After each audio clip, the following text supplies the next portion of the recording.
Saludamos al doctor Andrés Martínez, es un experto en Derecho Internacional, director del Instituto de Investigaciones Jurídicas de la Universidad San Francisco de Quito.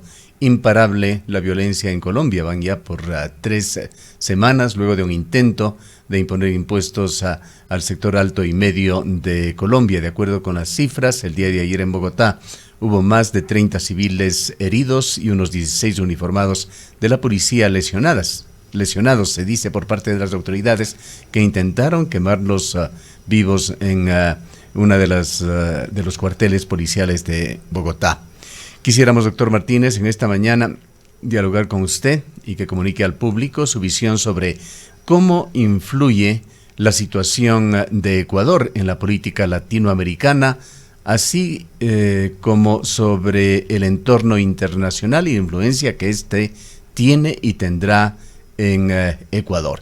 En Colombia se están viviendo días realmente angustiosos, con una debilidad del gobierno de Iván Duque que lo pone en jaque, y con una proyección de estos graves incidentes que se han dado en Colombia, que tiene ya 18 personas fallecidas en lo que puede suceder en Latinoamérica. Le damos la bienvenida. Muy buenos días, estimado Gustavo, muy buenos días, estimada Rosana. Un saludo cordial a las amigas y a los amigos que nos ven y nos siguen a través de este prestigioso medio de comunicación. Yo creo que lo primero que tenemos que decir, y de manera enfática, es condenar la violencia y condenar las agresiones y condenar, por supuesto, todos aquellos actos en los cuales se haya sobrepasado el ejercicio justo de la violencia física por parte del Estado. Es necesario advertir en este sentido que, si bien es cierto, existe una posibilidad de retener las manifestaciones violentas, pero por otro, lo lógico es que siempre se lo haga siguiendo unos protocolos tanto internos, tanto internacionales, que existen en relación al uso de la fuerza. No es de admirarse que el día de ayer muchos organismos internacionales, entre ellos el Comité de Derechos Humanos de las Naciones Unidas, ha puesto ya su preocupación en lo que sucede en Colombia. Sin embargo, claro, hay que también hacer un análisis y ver por qué una situación tan tensa y una escalada de violencia tan fuerte en tan pocos días.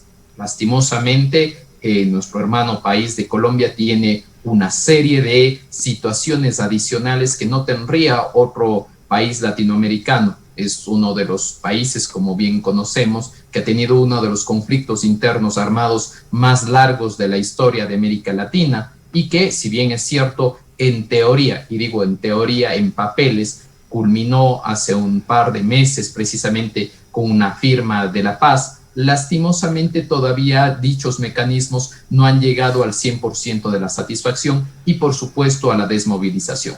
Eso, sumado, por supuesto, a temas de violencia interna, a temas de desigualdad extrema, crean un caldo de cultivo penoso, por supuesto, en Colombia, y que lastimosamente, con una pequeña mecha que se encendió con una propuesta tributaria que efectivamente iba destinado a una recaudación directa, sobre todo a unos estratos, a los quintiles más bajos, porque era de aplicación directa, terminó afectando y molestando.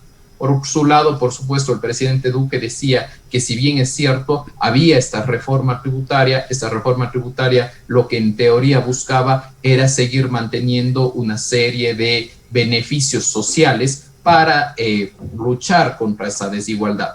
No obstante, tenemos que hacer un análisis, creo, histórico en este sentido y darnos cuenta que algo sucede en América Latina. Algo sucede en América Latina porque no es normal que durante los últimos 3 años aproximadamente exista como una escalada de protesta social, que, por supuesto, devenga en unas condiciones lamentables, por supuesto, de violencia urbana. Está recordándonos Colombia, doctor Martínez, los sucesos de octubre del 2019, que fueron extremadamente violentos en países como Chile, también en Ecuador y en otros países latinoamericanos. Vino luego la pandemia, que de alguna manera atenuó, distrajo la atención de la gente en general en los distintos países a este otro tema gravísimo, aún no superado. Pero Colombia está diciendo que estos sucesos y lo que lo motivaron no son un asunto del pasado. Bueno, no son un asunto del pasado y sobre todo también tendrán una relevancia directa, creo yo, en el futuro y en el futuro cercano, sobre todo teniendo en cuenta que Colombia tiene elecciones presidenciales en el 2022. Esta situación sin duda de uno u otro lado, no estoy diciendo que directamente Duque y sus personas saldrán fortalecidos o en su defecto que obviamente la izquierda de Petro triunfará. Sin embargo, ya lo vimos en el caso ecuatoriano que esta situación sí tiene una repercusión y tiene una repercusión marcada, por supuesto. Veamos qué sucedió en el caso de Quito, sobre todo, por ejemplo, con esa configuración de voto que tuvimos, sobre todo en la segunda vuelta, en relación precisamente con ese pacto que hubo en su momento con el señor Arauz y el señor Vargas. Vargas se le identifica plenamente con el movimiento de octubre del 2019 y que en el caso de Quito, de manera particular, un gran colectivo, no digo todo, pero un gran colectivo tuvo un rechazo frente a esos actos de violencia. Pero claro, esto también hay que leerlo en un contexto, insisto, y es el contexto de Colombia. Y el contexto de Colombia tiene unas particularidades, tiene un problema de desmovilización, tiene unos problemas en relación con la puesta en práctica de los acuerdos de paz y, por supuesto, una política que al final del día muchos podrían tacharla como de neoliberal, que de una u otra manera ha generado unos interesantes índices a nivel país, pero que ha marcado la desigualdad en el país. Efectivamente, doctor Martínez, muy buenos días.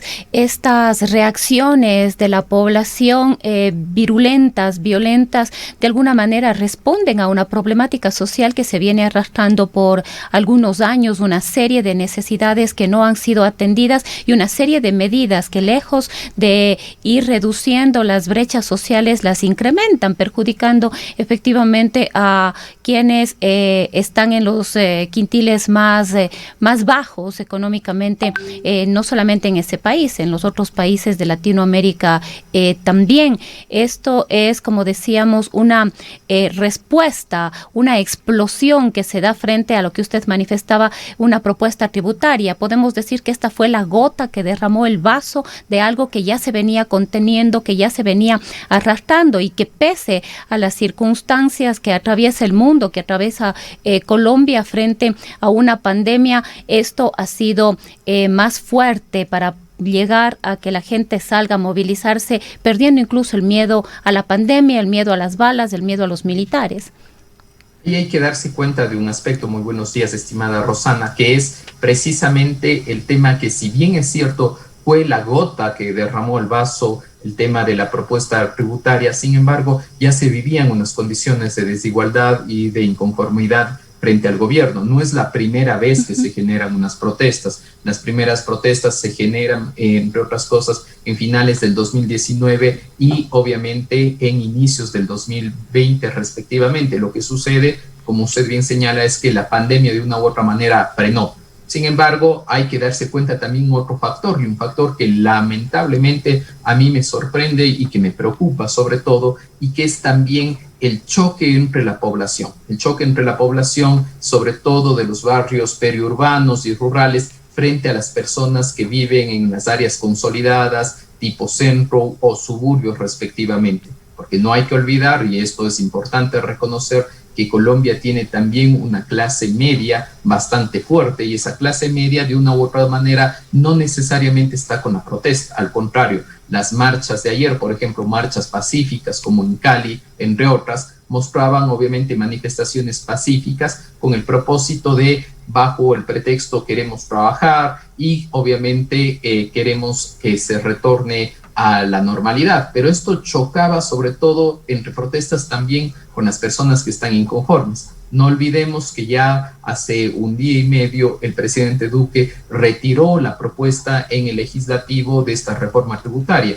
Por ende, ya no solamente se trata de eso. Si hablaríamos de un combate, la población insatisfecha triunfó por el retiro de las medidas. Sin embargo, exigen más. Y exigen más, sobre todo comienza ya a convertirse en un asunto de carácter político, ideológico, donde, insisto, entre otros, Petro, exalcalde de Bogotá y obviamente uno de los principales de la izquierda en Colombia, se posiciona dentro de ese discurso y piden la salida del presidente Duque. Muchos podrían interpretar de pronto como un adelanto de elecciones o en su defecto simplemente para generar el escenario apropiado para el año 2022. Pero creo que hay que rascar más abajo, y no solamente en el caso de Colombia, atención, sino también en el caso de Ecuador, en el caso de Chile, en el caso de Bolivia, en el caso de Perú, y que creo que lo que está sucediendo al final del día es que nuestros gestores políticos no se están dando cuenta, o en su defecto no están haciendo un análisis correcto de cuál es la realidad que enfrenta el ciudadano de a pie. Tal vez el ciudadano de a pie tiene precisamente esa inconformidad, pero también tiene unas necesidades que lastimosamente no han sido satisfechas. No olvidemos uno de los factores fundamentales, que si bien es cierto, creo que todos lo reconocemos, este momento, la pandemia, es uno de los asuntos prioritarios, pero por esa misma razón, lastimosamente, el Estado ha dedicado todos sus recursos, no solamente aquí, en todo el mundo, ha destinado la mayor parte de sus recursos a atender la pandemia. Y claro, el momento que usted pone todos los recursos para atender un asunto en particular, descuida a otros que en su momento tenía obviamente unos destinatarios, y estos destinatarios al final del día también van a reclamar y van a pedir reivindicaciones en relación a esas conquistas previas y obviamente a esa atención en carácter de servicios que tenían anteriormente. En Ecuador, doctor Martínez, es inminente ya el comienzo del gobierno de Guillermo Lasso. El 24 de mayo estará posesionado. El entorno en Latinoamérica, sin embargo, tiene, en lo que se refiere sobre todo a elecciones y actos políticos cercanos, una carga hacia la izquierda. En Colombia, los analistas políticos dan cuenta de que justamente Gustavo Petro, el ex alcalde y el político más connotado de la izquierda colombiana, podría ser el más favorecido políticamente hablando de estos graves sucesos que se están dando en Colombia con miras a las próximas elecciones. En Brasil, usted conoce también que de alguna manera Luiz Inácio Lula da Silva fue reivindicado ante la sociedad brasileña por la Corte Suprema, que ha declarado nulos sus juicios y se perfila también, de acuerdo con las encuestas, como el que mejores posibilidades tendría de ganar elecciones que están también próximas en Brasil. En Perú, una situación muy difícil, muy compleja que enfrenta la derecha y la izquierda peruana, derecha con la hija de Fujimori y la izquierda con Pedro Castillo, un maestro de escuela que se define a través de su partido como una izquierda marxista, que tienen las mejores posibilidades hasta el momento, cuando están ya muy cercana la segunda vuelta en Perú, de ganar esas elecciones. Chile, que viene represando de una y otra forma una asamblea constituyente que se entiende cambiará radicalmente la situación de ese país. Todo esto está sucediendo alrededor de Ecuador, y nuevamente es importante adelantarnos un poco en ese escenario en el cual Guillermo Lasso estará gobernando en el entorno latinoamericano, me refiero. Yo creo que es un interesante análisis, pero creo que es necesario colocar todos los elementos siempre en orden, ¿no? Porque también exactamente el mismo análisis hacíamos en el caso ecuatoriano. A inicios de febrero, y decíamos que efectivamente la mayor parte de elementos giraban alrededor de un posible gobierno de izquierda, ya sea obviamente con un apoyo indígena en el caso de Pérez, o en su defecto uno más extremo y más cercano a la izquierda en el caso de Arauz, y terminó triunfando Lasso. Entonces hay que tener presente esos elementos, que no necesariamente estamos hablando de partidos tradicionales, sino de candidatos que son maleables, que son moldeables en el tiempo y que podrían a lo largo de las campañas respectivamente responder a sus intereses. De manera particular, en el caso peruano, yo creo que si bien es cierto, en el caso del primer candidato sí se reconoce como una izquierda marxista, sin embargo nos encontramos frente a dos fenómenos del populismo puro y duro. El uno obviamente extremo, vinculado al campesinado y por supuesto al sector indígena y a los sindicatos, y otro que también representa Keiko Fujimori, también totalmente populista, con una tendencia más hacia el centro derecha.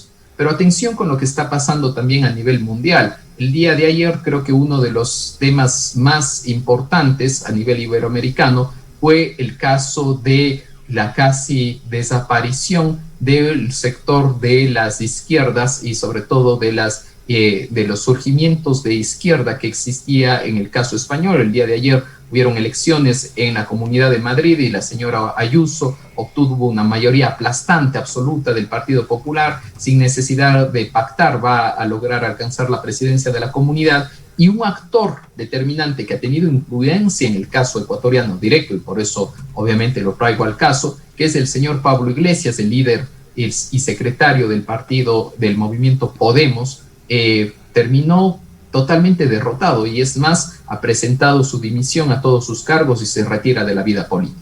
Eso también nos tiene que llevar a pensar que no necesariamente determinadas figuras o determinados actores volverán con la misma fuerza.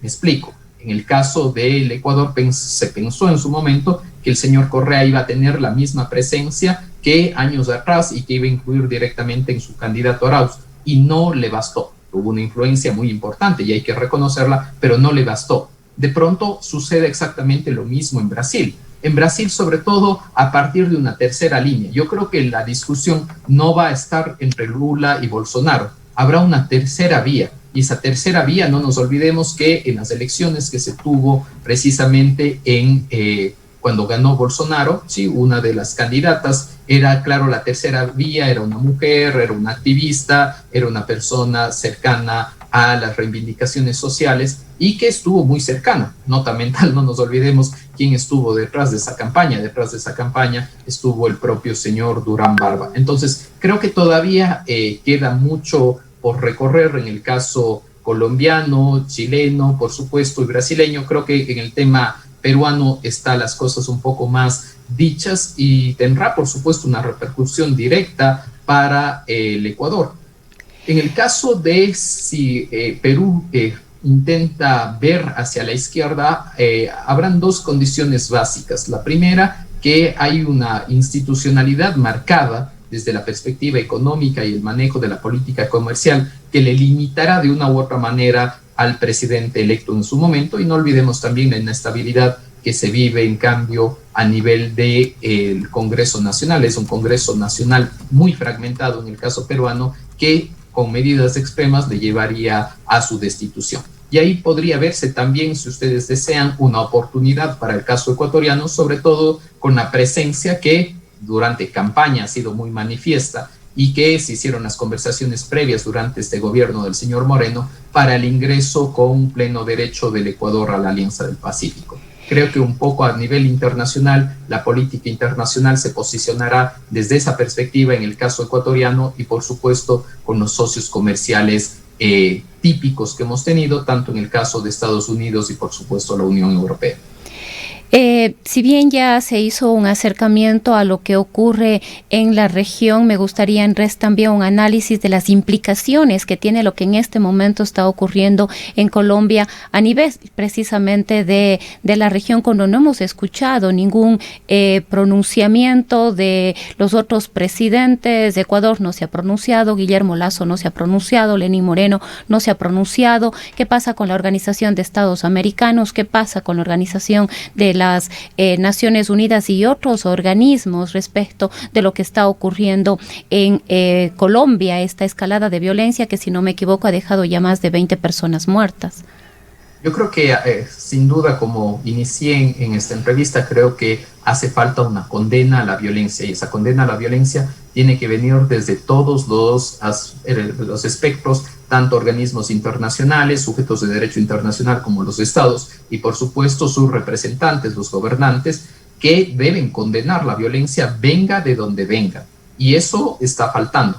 Lastimosamente, recién el día de ayer Naciones Unidas, a través del Comité de Derechos Humanos, expresó su preocupación. Y no solamente expresó su preocupación, sino fue un poco más enfática en este sentido y dijo: no se olviden, señores de Colombia, que ustedes como representantes, tanto del gobierno y tanto de las Fuerzas Armadas, tienen una responsabilidad, y esa responsabilidad no solamente es nacional, sino tienen una responsabilidad internacional respecto de las masacres o de los crímenes que puedan llegar a ocurrir. Ahora, lo que debería ser entre comillas, demócrata y que debería ser lo lógico, sería que frente a este tipo de situaciones, por ejemplo, en el caso ecuatoriano, al ser un país vecino, de pronto sería interesante, pensando en esa función de diálogo, de que siempre se vendió como de contacto y de mediador, Moreno, por ejemplo, o el propio Lasso se propongan como mediadores dentro del conflicto interno que vive en Colombia, si es que de verdad se autodefinen como demócratas y si de verdad ese discurso realmente busca soluciones en un país tan cercano como Colombia. Es un país fronterizo, no nos olvidemos, y es un país hermano. Un gran colectivo de colombianos reside precisamente en nuestro país y claro, tenemos una relación directa en materia comercial y por supuesto en materias estratégicas. Recién estuvo reunido el señor Lasso con Duque en Colombia, recordemos. Efectivamente, y por eso es un poco la pregunta al aire de decir que si realmente somos tan demócratas, lo lógico sería hacer un planteamiento en ese sentido. Doctor Martínez, claro, también vemos la posición que tiene muy marcada en ese sentido. Para culminar, ¿qué expectativas tiene usted en cuanto al discurso que dará el día de hoy, la ponencia que presentará Lenín Moreno en Miami? Él de alguna manera ha anticipado ya su criterio en entrevistas con medios internacionales y hoy se presenta como el orador principal en el foro y propondrá el tema defensa de la democracia en las Américas, organizado por el Inter-American Institute for Democracy. Bueno, yo creo que al final del día no deja de ser, entre comillas, un lavado de cara del gobierno con el propósito de posicionarse a nivel internacional como un gobierno de transición. Un gobierno de transición, él quiere marcar y sus asesores quieren marcar claramente que si no hubiese sido por él, en Ecuador se hubiese seguido la línea del socialismo del siglo XXI y que de él de una u otra manera vino a romperlo. ¿Y usted, eso como un posicionamiento? ¿Usted cree que efectivamente es así? Bueno, yo creo que al final del día no hay cómo negar que fue un gobierno de transición. Sí, ha sido de transición, pero eso no quita y no obsta todos los problemas a nivel económico, sanitario y por supuesto de gestión y también escándalos de corrupción que han existido. Yo creo que para poder hacer un balance no hace falta solamente intentar cerrar con broche de oro, sino hay que ser lo suficientemente objetivos para ver los aciertos y los errores que ha tenido un gobierno. Muchas gracias al doctor Andrés Martínez. Él es director del Instituto de Investigaciones Jurídicas de la Universidad San Francisco en Quito. Son las 8.